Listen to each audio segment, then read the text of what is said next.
We're monitoring the POTUS accounts. We're also monitoring KJP, the press secretary. A lot of times we catch her briefings during these hours. She hasn't had time yet to talk about the special counsel that's now been appointed into the Hunter Biden case, but she did just tweet this out. Literally minutes ago, hip hop was born out of my home city, NYC.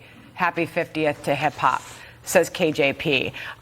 She also had a tweet about 40 minutes ago, by the way, about the PACT Act and veterans, but nothing so far from the White House. Why is that? Well, I think this is just a bad day for them, right? Again, when you're appointing a special counsel 3 years later from someone who's clearly Republicans think have been compromised here, when you look at, again, he's part of his sweetheart deal with Hunter Biden.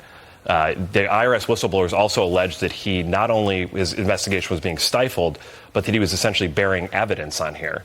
And so, again, I think they're not going to respond to this because it's a really bad day for the Biden White House here. These business dealings that Hunter Biden's dealing with Russia, Ukraine, the failed plea deal, all of this here. And again, as House Oversight continues to uncover more money that's coming from foreign countries, first-hand witnesses. And again, during the first impeachment of Donald Trump, remember, these were second- and third-hand witnesses that were being rolled out. Fiona Hill, all these folks.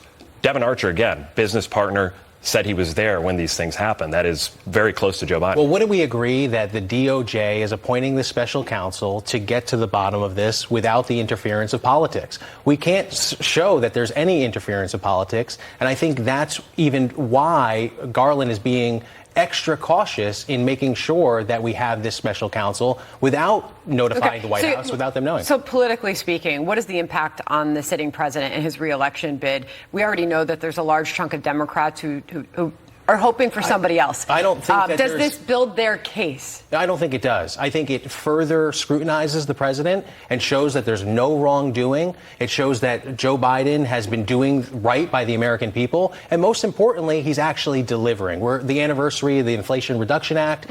We can point to numerous pieces of legislation that have employed more people, helped the cost of prescription drugs, helped the environment. Okay, so you're making the case his policies are so popular that he'll be reelected. That's right. Got it. Here's Chuck Grassley in his plaid shirt at the state fair in Iowa last hour reacting. We sent a letter. I was one of those that sent a letter saying we should have a special counsel. So the short answer to your question is it's about time.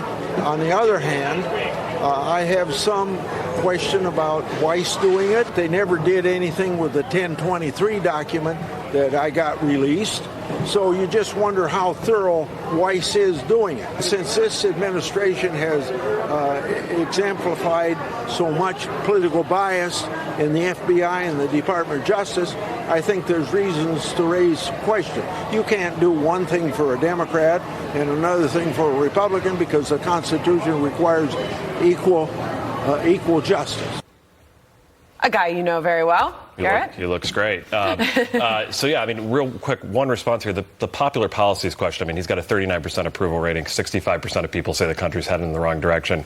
Poll after poll shows, I mean, you can't find a poll where Joe Biden has positive numbers. Yeah, but he's still tied with the leading Republican presidential in some candidate. polls, but in the New York shows. Times poll, 43-43. But Biden is losing steam with African-American voters, Hispanic voters. Rust Belt poll, Trump's up 7. Hey, if you're going to make an omelet, you got to break some eggs. So he's actually moving. He's getting stuff done. Whenever you pass legislation, you're going to maybe insult someone, but that doesn't mean you don't move forward. Why has it been 60 to 70% for the last 2 years? People say the country's heading in the wrong direction. Look at any leading political candidate. Anyone that's that well known has high negative ratings. And look, Trump's are even worse. So that's where I'm showing that, look, Biden is in good shape because once we get beyond the scandal, the controversy, the name calling, we have policy to fall back on. Okay. And Biden has been showing that over and over again. And the economic data is boding in our favor.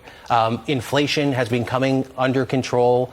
We have more people Tell working. that to people who are paying 17% higher prices than when he took office. Inflation is real, yes, but it's not that he's sitting back doing nothing. I think It is a global issue. Essentially what Democrats are trying to do here is tell you you've got a 98 Buick LeSabre and it's a brand new Ferrari here. And that's what's happening here. You've got, again, you've got more people drawing from their 401k. You've got the highest credit card debt that we've ever been. Of course, those are realities. But then why are people saying? Then why are you saying did he solve all the world's problems? No, not yet. He's created a lot of them. I wouldn't agree with that. Okay. I think he's actually making. You know what? No one's buying that. That's just a thing. Debate was promised. The debate we got. There you go. It's a good time. I appreciate the time, gentlemen, and luck. They shake after that. Thank you so Thanks, much, David. David Garrett. Thank you.